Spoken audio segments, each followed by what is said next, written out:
Hello, today I'm going to be showing you how to replace your ignition coil on a Toro TimeMaster. This model is 2200. It's a 2014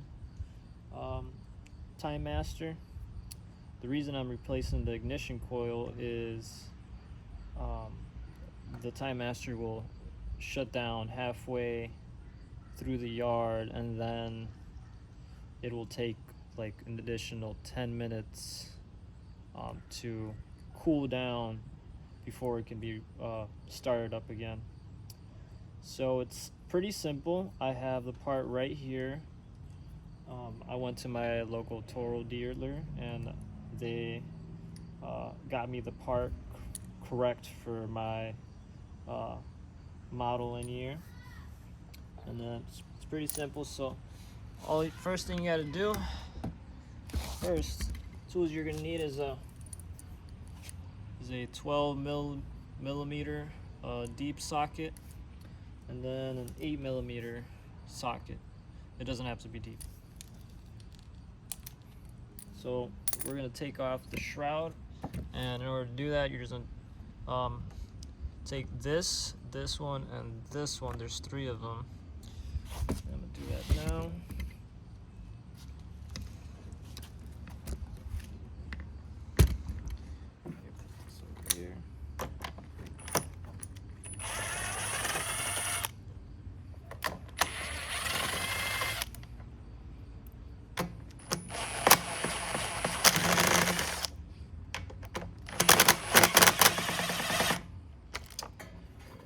I think this one's not coming off, but it'll do. Alright.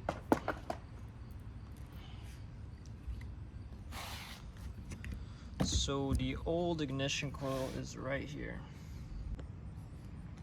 Once everything is exposed, you want to take off this, and then you're going to use your 12 milliliter to unscrew this and this bolts.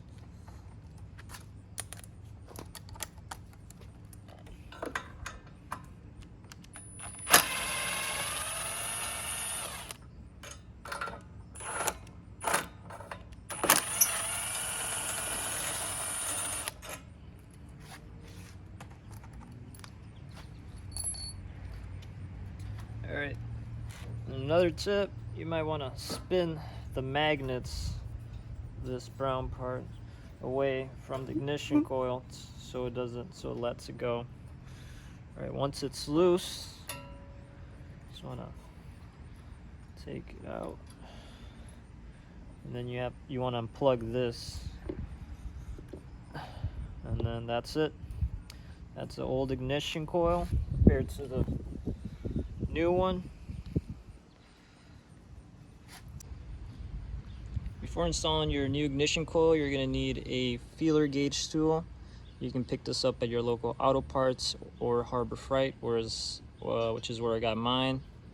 We're going to use this tool to create an air gap between the ignition coil terminals and the flywheel's magnets. When installing your ignition coil, you're going to have to locate which part is out and which part's going to be in. My ignition coil says this side's out and this side's in. So that's how I'm going to be installing mine. You also want to plug this back in.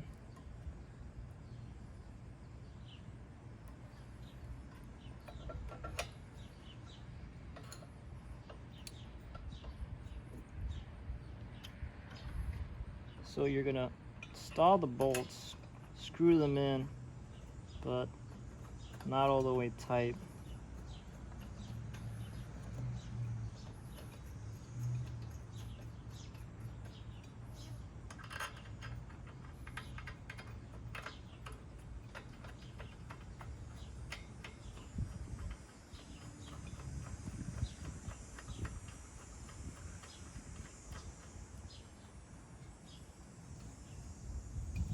You're going to be able to pull it a little bit to create that gap.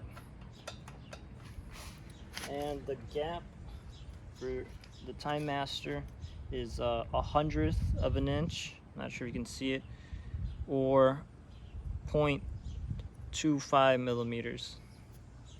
So the trick I found to doing this is you're gonna first spin the flywheel's magnets away from the coil, and you're gonna work on this side of the terminal and then finish this side. So because the magnets are gonna pull the coil because it's loose, all you have to do is slide in the feeler gauge and slowly spin it until you feel the ignition coil being pulled in,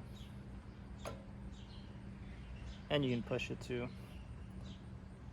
Just notice how this side is still kind of loose, but this side is connected.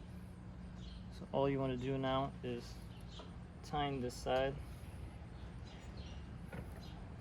not all the way, just enough so it doesn't move.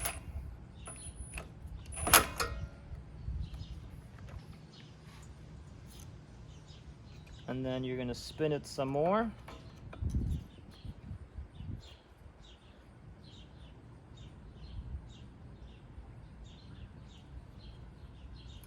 And just push this coil against the flywheel, keeping the gauge in between the magnet and the coil. And then you're going to tighten it. And then you can tighten the other side. And you want to make sure the gap is still there, slides through on both sides. If it doesn't, just start over again. And then again, this has to be between the magnets of the flywheel and the ignition coil terminals. After that's good, all that's left is to reinstall the shroud.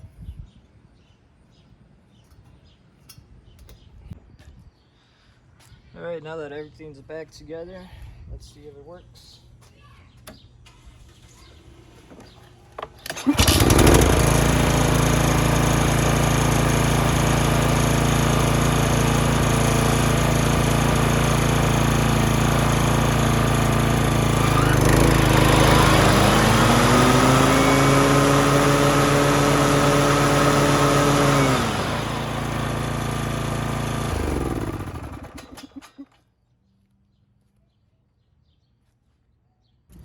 Alright, now that you're seeing that it starts and it works well,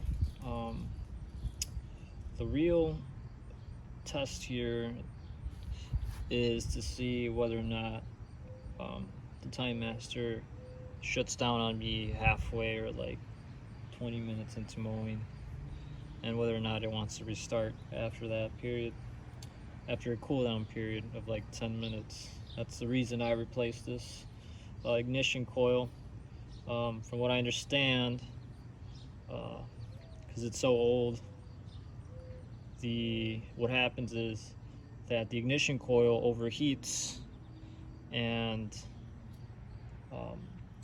when it overheats, it doesn't produce a spark, even though you might have replaced the spark plug. And it'll take like 10 minutes for it to cool down, and then it'll start up like normal. But now, when I first started up, after I replaced it, I noticed it started on the first pull. When I had this on there, I had to pull like twice or maybe 3 times to get it started. So I'll let you guys know whether or not the problem continues, but as of now, I think the problem is resolved. Well, thanks again for watching, and I hope this video helps you solve your TimeMaster issue where it shuts down halfway, because I know that was annoying for me. Well, click a like and subscribe, that will help out a lot. with my videos, and have a nice day.